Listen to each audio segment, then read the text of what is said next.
getting published, yes, obviously it's your kind of end goal, but you can be published badly, like by someone who doesn't quite get you, or it doesn't quite work out.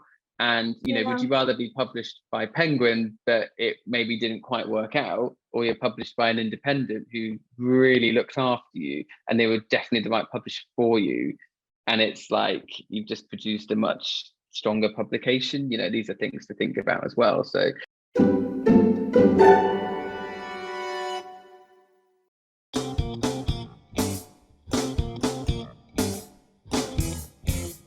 welcome to another episode of The Book People, where I demystify India's publishing and media industries and bring out the biggest opportunities and challenges for writers and creative professionals in India today. And today, I'm talking to Andrew James.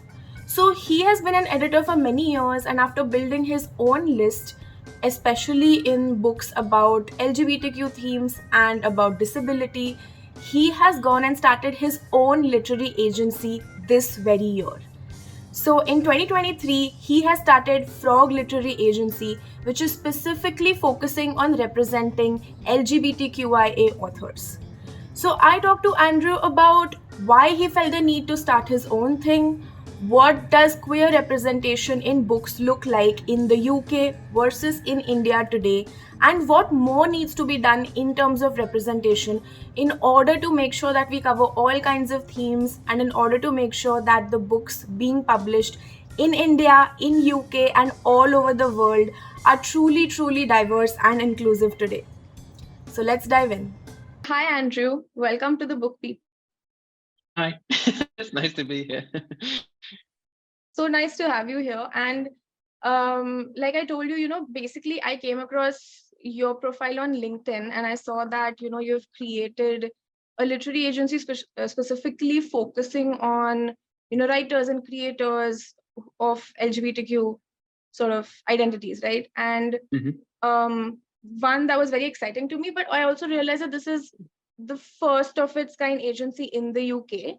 And I'm not sure something like this even exists in India right now. Like I've seen a lot of agencies or organizations which are queer friendly or, diversity friendly or inclusive, where they say, hey, we're looking for different kinds of narratives or underrepresented narratives, marginalized narratives, but not something that's specifically focusing on that.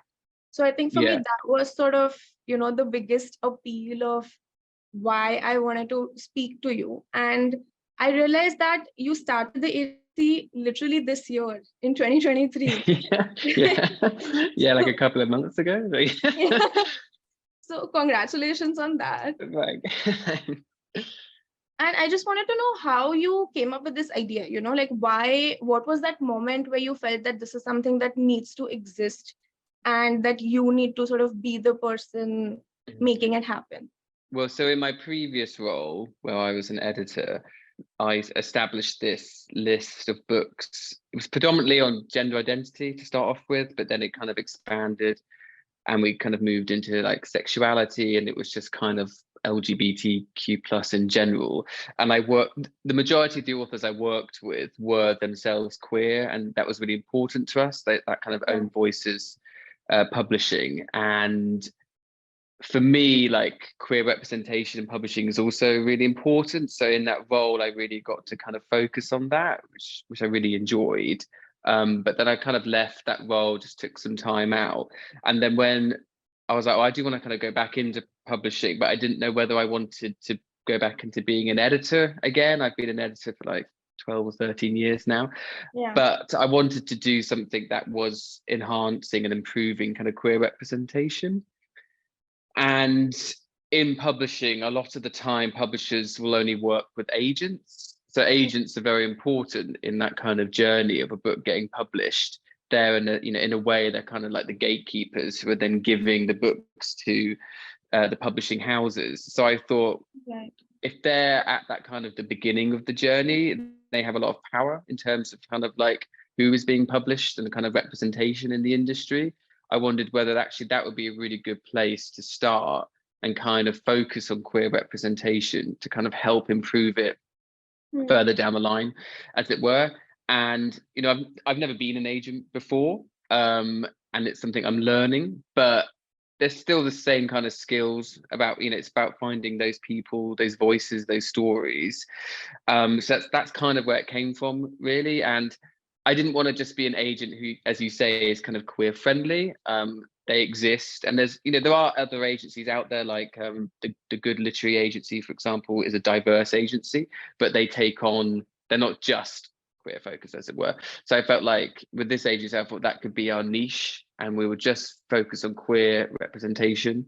In terms of authors, the content itself, that what they're writing on doesn't need to be queer. And I just thought that would be a really great way to kind of be a voice for like LGBTQ plus authors, really be a place for them to come to, in a hub. And yeah, so there wasn't kind of like a light bulb moment, but it was just sort of my kind of personal and sort of professional passions kind of coming together. Yeah.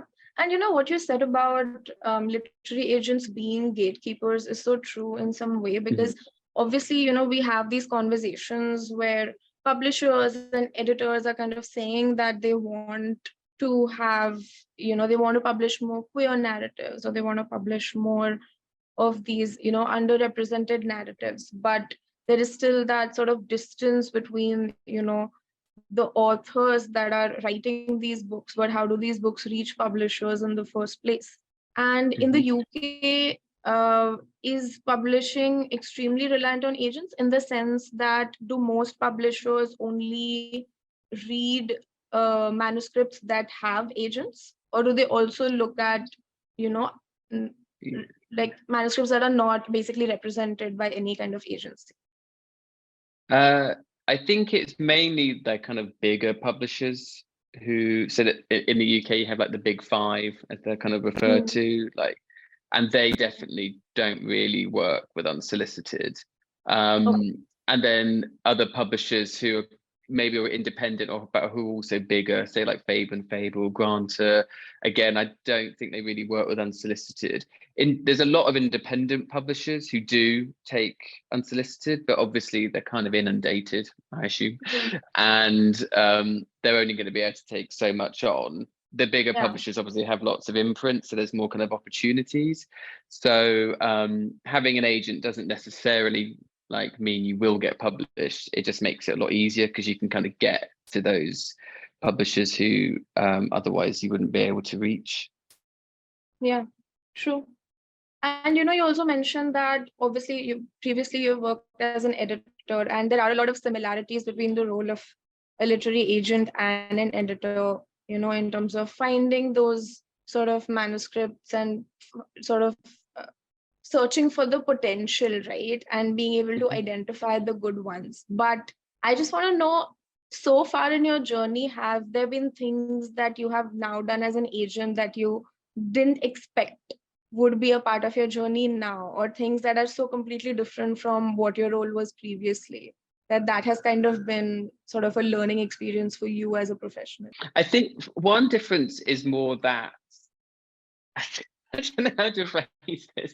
It's almost like your clients they're almost more like friends. Not that I'm saying that authors I had in the past aren't friends, because I was really close with some of them, but I think the kind of contract between you and an author is slightly different when you're an editor, because you've kind of got it's almost like you're looking after their baby in a way, that you're kind of taking it through this process, and you are in a way a sort of service to that person. So you do have this kind of strange relationship where you kind of friends with them and you kind of like really support them, but then obviously you need to kind of be like, oh, but I think you should do this and do that. And so sometimes there can be a little bit where you're kind of rubbing up against each other, and the book might not do that well, and then that kind of could be a bit of a tense point between you.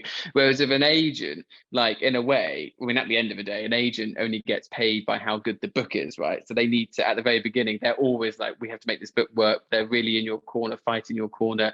It's a much closer sort of relationship in a way. Like, I feel there's that bond, because you're kind of both in the same sort of court. You're both trying to like make this baby successful. Not that an editor isn't, but if you know what I mean, it's got a more sort of personal edge to it. So I do feel that that's a little bit different, and which is really nice, because that relationship is kind of stronger, and it's on the same sort of kind of footing initially, Yeah. which I quite like, because especially like with an editor, like at the beginning of that relationship, sometimes you have to go through negotiations with the author, and not that they're kind of difficult, but obviously sometimes things can come up which can maybe not upset the author, but they might be a little bit like, oh, I would have liked this, or I would have liked that, but maybe just because of getting the book published, the publishers kind of pushed back on some things. So already that relationship can be a little bit more strained. Whereas I think with an agent, it's not so much like that. So that's something I've definitely enjoyed more, but I hadn't realized would be so kind of, different, I guess. Yeah. Because as an agent, you're sort of in their corner right from the beginning, right? And the relationship in a sense is with the author first, and then with the manuscript or the book, which is this baby in progress. But I guess as an editor, by the time you sort of get in touch with the author, the baby already exists, and so the baby is sort of the center point or the focus of the relationship between you and the author, rather than just a more, I guess, interpersonal direct. And you want to, as an agent, you want the author to be happy. You want to make sure that they're kind of making the right decisions and going in the right direction with their writing. A publisher might be more thinking about like the brand, as it were, which is a little bit removed from the author. I mean, agent will too. Like if someone submits something or like a second book and it's totally different from their first book and would be really not on brand, you might be a bit like, oh, is this the best way to go? But at the end of the day, like they need to be happy doing what they want to do. Whereas a publisher can be a bit more like, this is not on brand. We want to do this with you. And if you're not kind of on board with that, then that relationship is going to kind of stop in a way, as it were. So that's I kind of see that difference quite strongly now. Yeah. No, this is very fascinating for me personally, because when I was sort of studying publishing, so I did a publishing course in Canada, in Humber College, before sort of coming back to India. And at that point, I always had this thing of, I want to work with books, but as an editor, right? Because that's sort of the first thing that you think of. I write, I want to work with books, editor is the way to go. And then I was always torn between sort of becoming an editor or becoming a literary agent, because I found both of them so fascinating, which is why I think, I have so many questions for you, because you're now entering from one world as such to another, which is great. I also am very curious, why the name Frog? Why Frog Literary Agency? Well, there wasn't actually that much thought behind it, although I say that and then I go on to say why I called it that. But like, I wasn't like, I have to call it that, and it wasn't kind of like a moment again of inspiration. But for me, it was because it's a queer agency. I wanted the name to be really inclusive, and I also wanted the agency to be doing something quite different. So I didn't want it to sound like every other agency, which is often like letters, like A.D. James and Associates or something like that. It sounds more like a lawyer's to me, or an accountancy firm. But I think a lot of them, they're just named after maybe the people who established it. So I didn't want to kind of name it after myself. I wanted it to be more like inclusive, as it were. And then I also was like, it has to be a name that's not kind of suggestive in any way, or like gender and sexuality. Obviously, there's lots of kind of, it can be an area that kind of causes, I don't know, there's issues or tensions or whatever. It can be fraught with those kinds of things, and language is really important. So I had to find a word or something that was kind of quite innocuous in a way, and I felt like Frog was kind of like that. They're quite like almost gender neutral in a weird way. They're quite like neutral sort of creatures, and they're just a bit unassuming, and I just felt like that would I wanted something also that I could use and refer to it as like as a frog, or it had like that kind of almost like community feel around it. You can talk about it in a kind of separate way. Whereas I think if it was just named after me, it would just, like James Literary Agency or whatever, it just doesn't have that kind of feel to it. I wanted to make it a bit more kind of approachable, I suppose. Yeah, definitely a very approachable name, I think. Also, so when you were, working as a commissioning editor and then editorial director at Jessica Kingley Publishers, you were also specifically working a lot with non-fiction and more children's books is what I saw. Mhm. So obviously, Yeah. you mentioned this just now that, in while working, you were kind of building this niche in sort of gender and sexuality and LGBTQ books. So is this something that um, occurred naturally in the sense that, you just happen to sort of be building this list and then you realize that this is a theme that you're kind of, or a niche that you're developing? Or is this something that I guess was very intentional for you as a professional? Yeah, I wouldn't say it was intentional. No, because when I joined Jessica Kingsley, the list didn't exist. I wasn't working on it. And then we actually just came about. It's quite interesting. The origin's quite interesting. So Jessica Kingsley is most known for publishing on autism. And when Jessica was there still owned the company, she noticed that a lot of her authors were transitioning or coming out as non-binary. And she felt like maybe there was some kind of overlap. So she thought and at that time, this was what, like 6 or 7 years ago, there was the trans tipping point, and there was a lot kind of going on about, it felt like trans people had suddenly come out of nowhere, which obviously isn't true, but everyone was kind of like talking about trans gender identity. So we started to explore whether there was some publishing around that, because the books that we published were always like practical and there to help people. And it just kind of started from there, and it kind of snowballed. After I started reaching out to people, there just seemed to be loads of people who are like, I have a story to tell, or we need to write a book on this topic. And I suppose it felt like publishing hadn't really been in that space, and because of it, a lot of people felt like no one wanted to publish them. They had these ideas, but they didn't know who to go to, or they just felt like maybe they'd never be published. And so when we reached out to them, suddenly it was like opening a door, and it just kind of flooded in. And I think since then, it's really changed. Loads of publishers now are publishing kind of trans writers, queer stories, queer voices, kind of across publishers now. So it has been a real shift, and it has been quite quick, because it has only really been like 6 years or so. And even like what we started off doing, at the books we were doing, and the type of trans journey someone would take was very different to when I left, and it was completely changed. And this kind of blurring of boundaries, and like transness and queerness had kind of come about, and gender fluidity. Whereas when I first started, it felt a lot more kind of binary, like people were like transitioning from male to female, as it were, and they were becoming a trans woman or whatever. But actually, it's not like that anymore. And I think it's much more fluid, and people don't feel like they have to go down one path or the other.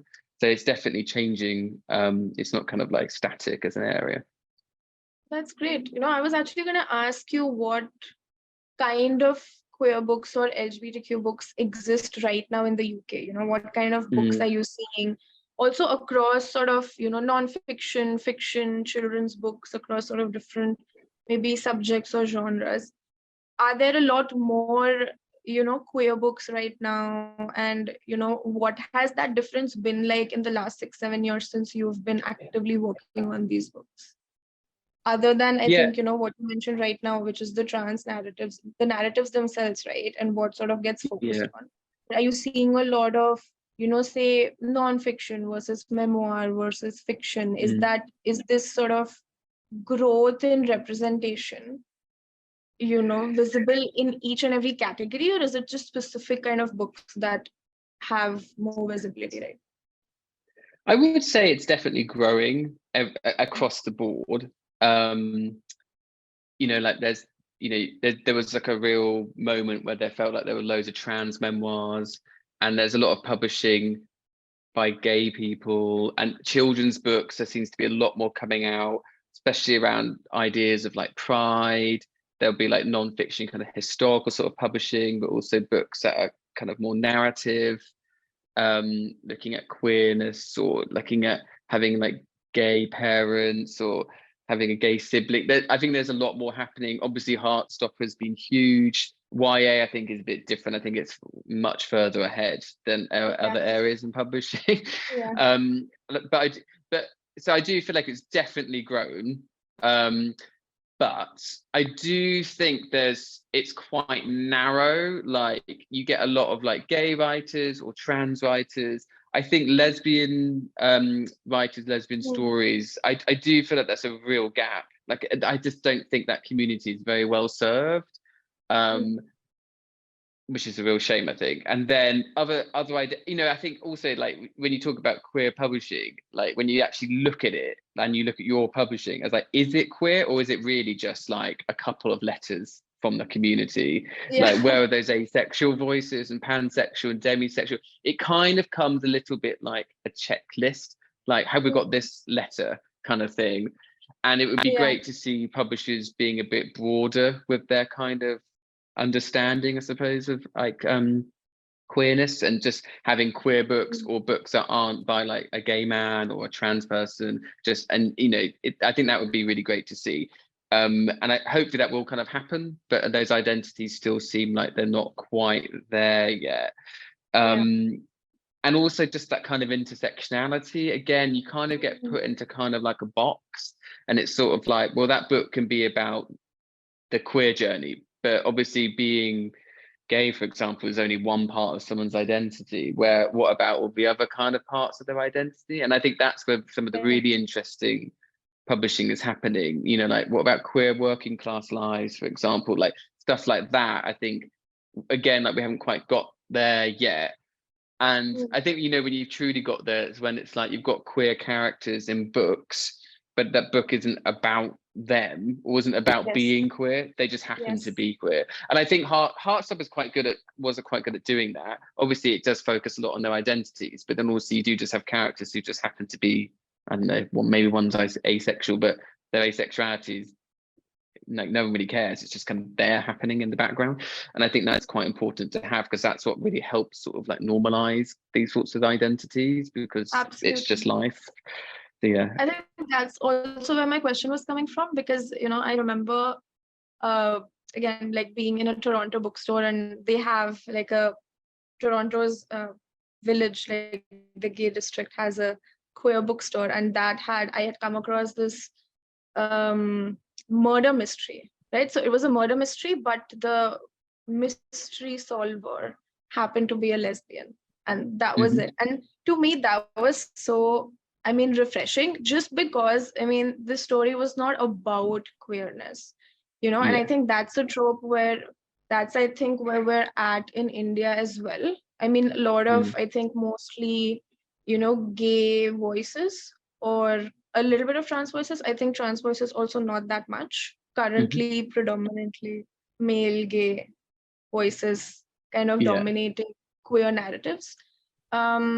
And mostly, even in fiction. So even if in fiction, it's sort of just characters being represented, it's mostly male characters and their sexuality that's kind of being explored right now in terms of books. Lots of children's books, which is again, great, because children's books sort of talking about identity. But again, the narrative is very much, I think, still stuck on identity and sort of the narrative of coming out, and that sort of trope, or tragic love story. There's not much common.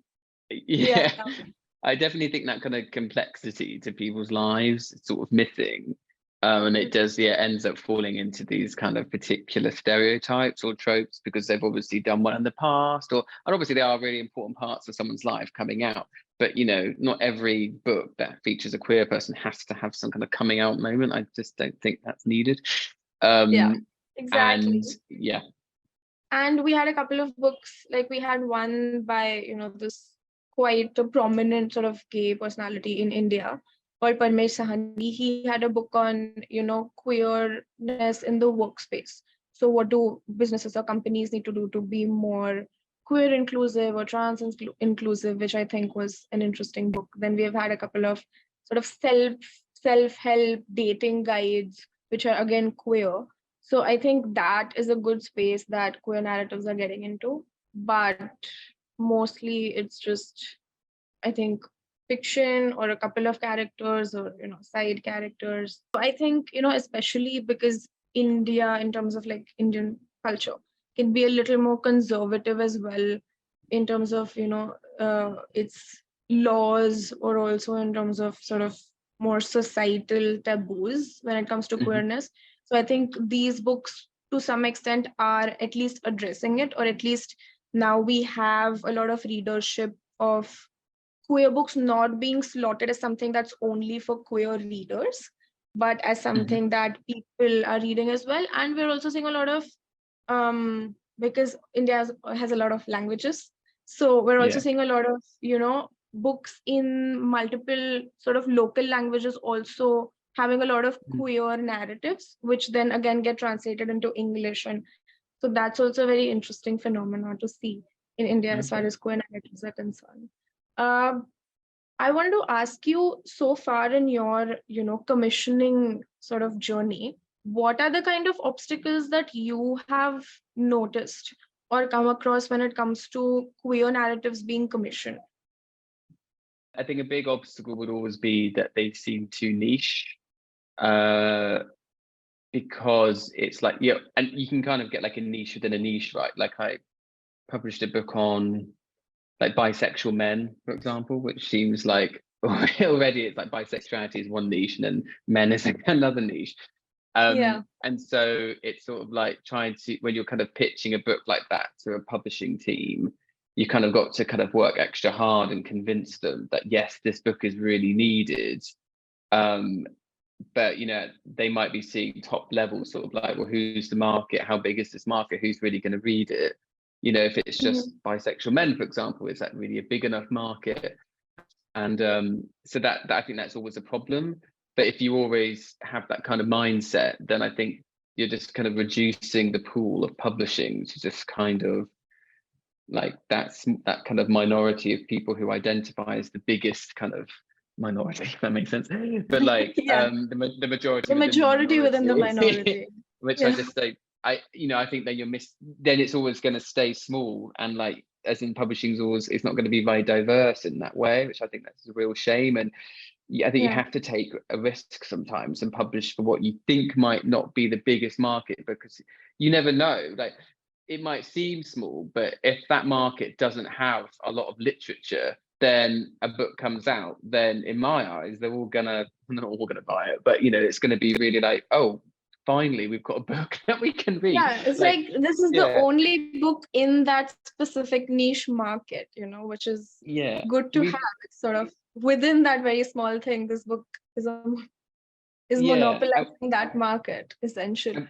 because we didn't do, we started doing some publishing on like asexuality, and I think initially we were a bit like, is this like what is this market look like? And the first bit we did was just like, it just sold so well, and I was like, either this book is just brilliant, which obviously it was, but I mean, like, it is just a book that everyone Yeah. loves, or actually it's because no, there is this huge like untapped market that isn't really being served at the moment, and they're getting literature and they're all like jumping at the chance to read it because there's nothing else to read, if that makes sense. And so we started to kind of do more in that area, and like I think they all did quite well. I've left now, but I think there seemed to be a lot of interest in them. Yeah. It's almost in a way like you're kind of creating a market, if that makes sense. Like if Yeah. those books don't exist, that market is kind of like not there. So you can either come from the perspective where there is no market, or you can come from the perspective like, well, there are people, maybe we need to be the ones who kind of create that kind of interest. And that's kind of one way of doing it. Yeah. And I also like what you said, because I saw that, this is also something that you've put on your website, and this is kind of your mandate also for the agency, where when you're saying you're an agency, you're saying that you are representing LGBTQ authors and creators, but the books or the narratives themselves don't need to be queer as such specifically, which, again, like we discussed, is so important, because obviously queer people can have other things happening in their lives, and you can have queer people in romances, but also like thrillers or horror, or any sort of other kind of subjects or genres that exist, right? But in Yeah. terms of your mandate, when you're kind of getting these submissions in, Mhm. how do you plan to maintain that balance of I guess what I'm asking is, when you look at a book and you're like, this book is so queer, it's queer in every way, versus Mm. this book is a little queer but has other things happening. And do you think that that is somehow going to impact the how you build your list or your sort of Mm. catalog in a way, if that makes Yeah, sense? I kind of wanted to keep it fairly open and broad. Obviously, we kind of want to be known as like a destination, as it were, for like queer writers. Hmm. So obviously, in a way, you want the content to also be queer, but then a lot of queer writers, I don't feel like they should be pigeonholed into only writing about that. And it might be that they write something that just it isn't very queer, but it is just really well written and it's just really good. And they've come to me because they're a queer writer and though their content isn't, but they still want that kind of support of a queer agency, as it were, to kind of represent them. So I kind of wanted to keep the agency fairly kind of broad, and on one side we'll have these really queer books, but the other side maybe we'll have some less queer stuff, but the author's still queer, but it's just kind of like just kind of makes our portfolio a bit more diverse and kind of Hmm. keeping ourselves open to kind of writers and allowing them to write kind of what they want, I suppose. Like it might be that you have one writer who one of their books is really queer, but then maybe they want to do something else, but it's not. And they've kind of got that opportunity to be kind of Mhm. more fluid, as it were. I think that's quite important. Yeah, So yeah. yeah, that makes sense.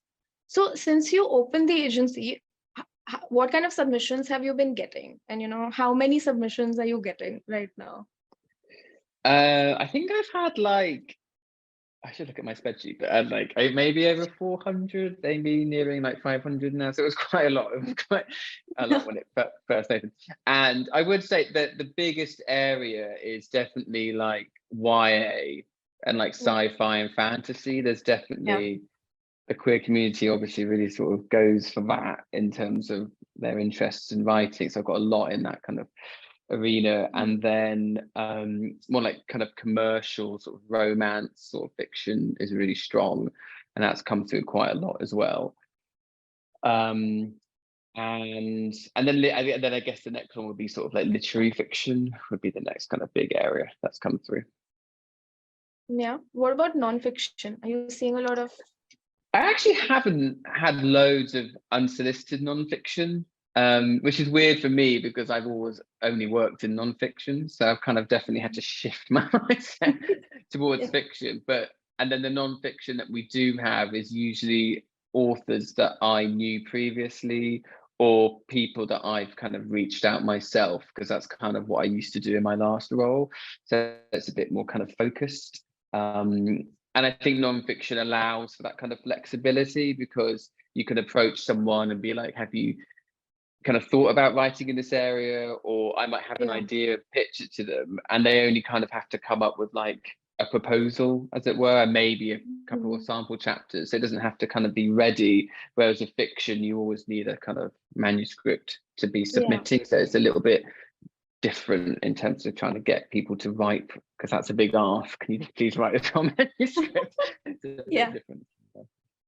Yeah. And is it just you right now, or do you have a team currently working at the agency?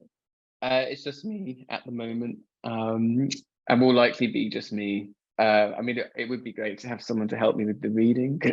There's a lot of reading, which I don't think I was Yeah. expecting. But and also sometimes it would be nice just to have someone else's like input on a project, because it's just you. And this is a very kind of subjective industry. But I think Yeah. sometimes you are a bit like, is this good? Because you're a bit like, you feel like you should know, you're the agent. But sometimes because it is so subjective. Yeah. I also have I mean, I guess this is more of a um personal question, as in, about you as a person, but this is something that I at times worry about quite a bit, which is why I thought I should ask this question to you. So Do you ever worry about, being put in a particular box? Just like, we talk about authors being put in a box where it's like, okay, you write one queer book and it's like you're the queer, or you are Mm. openly queer, so it's like you're the queer author and you're only supposed to write queer books. Do you ever feel like, or are worried about, or have faced an incident where you feel like you have been put in a box because you have developed this niche, and that Mm. it sort of impacts your journey within the industry as such, because like you become the queer editor, or something like that? And I Yeah. am asking this because that's always been something that I have been worried about in sort of my professional journey, because I don't also always sort of talk openly about queerness, like my queerness specifically, Mm. or um I'm very actively avoiding putting myself into a niche because I don't want to kind of be limited by a specific identity. So is that Mhm. something that you've ever worried about, or, faced in any way? I don't think so. I suppose because I've actively chosen to go down this route. So at the moment, I don't feel like I'm boxed in. And I think Yeah. also where I used to work, I there was always the opportunity to sign books in other areas. Like I used to work across the different subject areas anyway. It was only recently in the last couple of years that it became more defined. But if Yeah. I saw a book or I was like, oh, I think we should publish. Like I was still heavily involved with the autism list, for example. Like I never felt like I could not work on it. So I've not felt boxed in. And I sort of feel like the skills you have anyway are quite transferable as an editor or whatever kind of role you work in. And if you have kind of carved out a niche, I think that's only kind of another string to your bow, as it were, because it can help you to kind of reach a particular community that maybe they aren't able to reach. So I think it's kind of quite empowering and a really good thing. Mhm. Um, and I don't. I think it. I feel like the kind of boxed inness kind of comes more from a sort of type of publishing rather than on the topic, if that makes sense. Like I think it can be harder to kind of go from, say, being an academic in an academic publisher to then a trade publisher or into Mhm. children's. I think there's kind of, I think you can do, I mean, I've done it, you can do it, and most Yeah, people I do do was it. I was just gonna Yeah, but say. there's different kind of, I think publishers or people who are hiring might see you as being sort of trapped in a kind of area, and they do work and function differently. There's different things you need to know about, in academic publishing.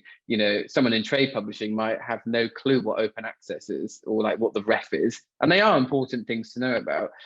But someone in academic publishing will likely have no experience working with agents. There's lots of different sort Yeah. of things, but there's no reason. I mean, you can learn them, and they're not difficult. But I think that's where the kind of I would, and I felt like that. I have felt like boxed in at times in trying to get into different parts of the industry that are different types of books. I think that's where the kind of problem comes. But as I said, I think as long as you've kind of got that kind of mind that works in a particular way, it's transferable. I don't think you can't work in a particular part of the industry just because you were an academic, if that makes sense. Yeah. So yeah. So how did you move from academic to trade publishing? Yeah. I think I was just fortunate, but I think because Jessica Kingsley is a sort of hybrid academic, educational, professional publisher, so the jump wasn't so big, as it were. I did have to learn a lot. It was a very different way of working, but Yeah. once you've gone through the process of a couple of books, you kind of pick it up, and actually it's the same, you're kind of applying the same sort of skills, so it's not too difficult. I just think it's that kind of initial change that can be a bit tricky, but I think as long as you can show that you can apply what you've learned to this kind of different area, I think, yeah. And then I kind of moved into trade the stuff just on the list and just through the people I was working with. And I guess I sort of learned on the job, as it were, like with my authors and kind of with the other kind of people around me in the team. I wouldn't say I like was given really clear instructions. I kind of just did what I thought was best. So kind of hope it works in that way. But I do think a lot of the time you just have to kind of go with your sort of like gut instinct, which is a terrible thing to say because you can't teach anyone what that is. But like I think you just sort of know inherently like this isn't quite right, or it needs to kind of go in this way. And again, it is subjective. It is a subjective industry. How I edit and work on a book will definitely be different how to someone else works and edits a book. And I think having a mindset where you're like, oh, how should this go? There must be a particular way this needs to be written or done is perhaps not the best way of doing it, because like there isn't any one way of doing it. It's really just how like what your vision is for it, I guess, and how you work with the author and what the publisher's vision is for it, and that kind of makes and breaks a book, I suppose. Yeah. You've also done a lot of authenticity reading, right? Or sensitivity reading. So again, I think the question is, what are some common sort of mistakes or faux pas that you see writers use a lot that they should probably avoid? And I think the bigger question is, because I think that language keeps changing every day, and what is appropriate language and what is not appropriate language keeps changing every day, which is so difficult for books, right? Because once a book is out, it's out, and then 5 years down the line, language has changed, the way we refer to things has changed. And how do authors kind of deal with that? Because I think that has sort of become an important thing when it comes to sensitivity reading, because I think a lot of people just don't know what the right language is to say certain things, if that makes sense. Yeah, I think something that we used to do was we'd have like a kind of little note at the beginning of the book that would sometimes say that the author is using these words or referring to themselves in this way because that's how they want to be referred to or how they identify. Or for example, we sometimes publish books by like parents of trans children, and they would refer to their child with the wrong pronouns or with their like dead name, and some readers would be like, that's not okay. But for the parent, that was their relationship with their child. And I don't think as a publisher we are there to be like, no, you cannot talk about your child in that way. So but I think as long as the author knows within themselves how they want to be spoken about or how they're going to talk about certain things and are clear to the reader about that, I think as a reader you have to accept that, not in a way that's like if they're saying stuff that's wrong, like they're using the wrong terms. I don't mean like that, that's obviously not excusable, but I think like as long as they're confident in what they're saying and they've made it clear to the reader, I think that's fine. For example, some people wanted to refer to themselves as like transsexual, whereas I was always against using that word because there's a bad history around it. But if someone wants to identify as that, I can't step in and say no, that's just not how editors should be working with their kind of authors. So I think it's about making it clear to kind of the readers like how that person wants the words they want to use. And I also think readers need to give publishers a bit of a break sometimes. Like they can't keep changing like words in their books because like things do change, and there's obviously a point where you do have to step in if there's language that's very like homophobic or racist and is now not okay, but it is still in books. I read something the other day and it was only published like in 2014, and I was like, this word is not okay, and I'm actually quite surprised it's still in this book. But maybe it was okay then, or they thought it was okay.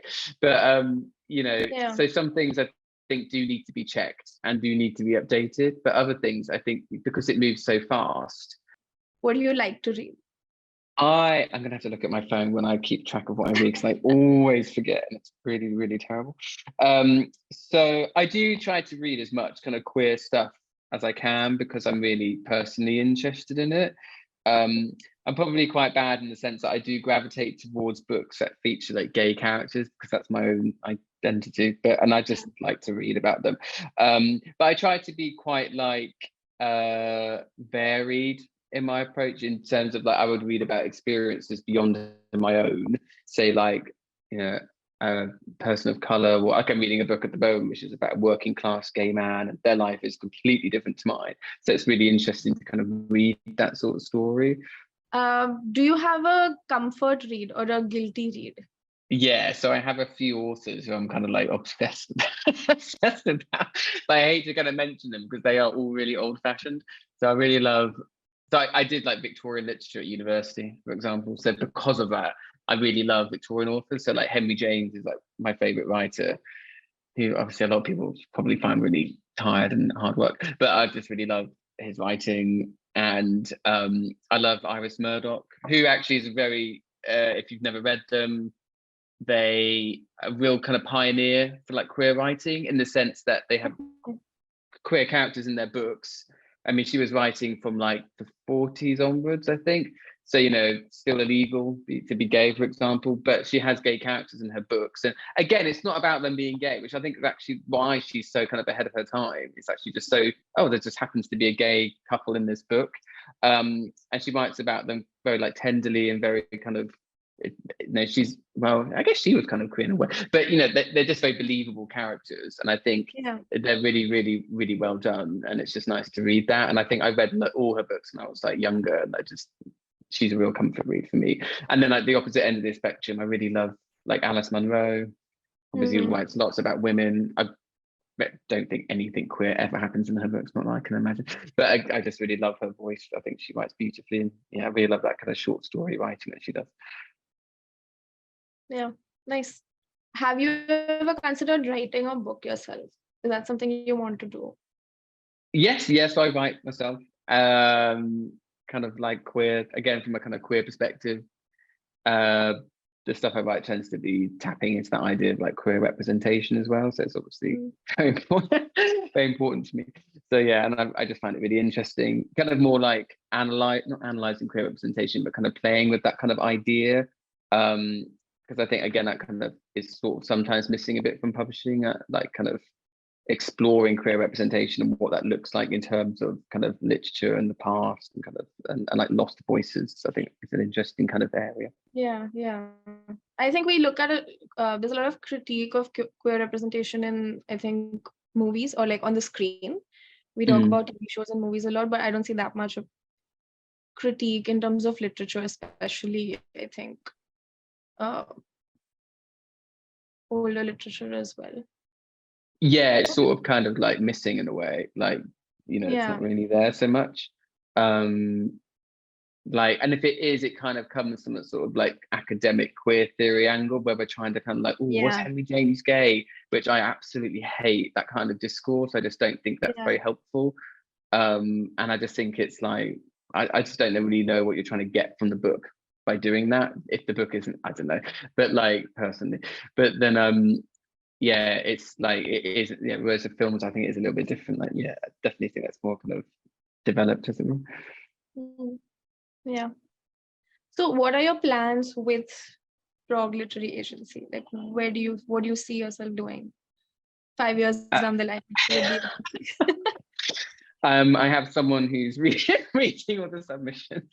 No, I shouldn't say it. I don't know. I don't really know. I'm just intrigued to see where it kind of goes. Like I've taken on like 10 writers at the moment. So I'm kind of working with them now to kind of like pitch, and like I'm pitching their submissions, and we'll kind of see where they go. And then hopefully start taking on like almost like a new cohort as well, kind of growing in that way. And you never know, you know, you might end up taking on someone who becomes this huge bestseller, and that would obviously really change the shape of the agency. Might be that we'd be able to take some people on, or it might remain a kind of boutique agency where I only have a certain number of authors, but we kind of like work really closely with them. So I'm quite kind of, yeah, I'm open to seeing where it goes really. I'm just sort of taking it as it comes, but yeah, I don't have any kind of huge grand plans at the moment. And what advice, if you could give one piece of advice to, you know, authors or writers who are writing right now, who are queer and are either writing about queerness or not writing about queerness at all, what is sort of a piece of advice you would give them about entering the industry or trying to get published? And it's a very big question. I think, well, in terms of trying to get published, maybe I hate to say like try to do something different because that's really bad advice, but it's more like have a think about kind of like what's out there and kind of what are you kind of adding to the field, like what makes you distinctive? Is that the story? Is it the characters? Is it your voice? Is it you? Like what makes you really distinctive? What's going to make you sort of stand out from the crowd, as it were? You don't need to have this huge TikTok following to get published, which I think some people think you do. I just think you need to be really clear in yourself what you're trying to do. It's almost like having that kind of integrity as a writer, being really clear. This is what I'm trying to achieve. This is my story. This is where it sits within what's published. And I think that it's always like, I think you can kind of get that sense in writers who really know who they are and what they're trying to achieve with their book, rather than just kind of following some other person who's published something and trying to publish the next, like the same book, as it were. I think, obviously publishing does follow trends, but it's more interesting to find the next trend, what's exciting. So, and never feel like who you are or what you've written is never going to be good enough, because as again, it is a subjective industry and you might get rejected by hundreds of people, but then there might be one person who's like, no, actually, I think what you've written is amazing. Because at the end of the day, if you submit it to 100 agents, I mean, there's 7 billion people in the world. Like, it's only 100 agents. That's only 100 opinions. Do you know what I mean? There's loads of people out there and loads of opinions. And also just step back and think about all those books you've read that you hated but are loved by the industry, or books you loved but actually are reviewed really badly. And you can see then actually the kind of sort of world of publishing is very kind of subjective, and just don't be too hard on yourself, I guess. But doing the research, trying to find the right agent, the right publisher, that will definitely help you, because you're only going to get rejected by people who don't publish that kind of stuff where you're not really appropriate to. So you kind of save yourself the pain by doing a bit of research. I think it's kind of quite useful. Yeah, they're not the right fit anyway for your book. Yeah, and that's at the end of the day, you want to be working, just getting published. Yes, obviously it's your kind of end goal, but you can be published badly, like by someone who doesn't quite get you, or it doesn't quite work out. And would you rather be published by Penguin but it maybe didn't quite work out, or you're published by an independent who really looks after you and they were definitely the right publisher for you, and it's like you've just produced a much stronger publication? These are things to think about as well. So don't get too like carried away, I suppose, by like I think people have a very romantic view of publishing, but it is a business at the end of the day, so you kind of have to sort of weigh these two up in your head. I honestly love that. Everyone is, I think, so focused on getting published, but I don't think anyone thinks about the fact that you can get published badly. Publishing a book can be an awful experience. Yeah, sometimes. And someone can change your idea and be like, we'll publish you, but you have to do this, and what that is might not be what you are, and it's that integrity side of things, and you might lose a publishing deal, but you're still you. Or like your vision of the book might be different from the publisher's vision of the book, and then ultimately it's that vision that gets published, and then you kind of feel like this is not what I had in mind. Things like that can definitely happen. I agree. Okay, thank you so much, Andrew, for coming on the podcast, talking to me about your experience. I think that you've obviously jumped through a lot of different boxes and done a lot of different things, and I'm excited to see what happens with your agency. Oh, thanks so much. Thanks for having me. It was lovely speaking. I hope you enjoyed this episode of The Book People. I'm Aishwarya Zavargekar. I'm a writer, book editor, and podcast producer. If you have any specific topics that you think I should cover, or if you have certain people in mind that you really, really think I should speak to, then definitely reach out to me at aishwarya@boundindia.com. And if you want to know anything about book editing, about Bound's book services, or how you can grow your brand as an author, then you can definitely reach out to me for that as well. In the meantime, keep creating, keep writing, and keep being the book people.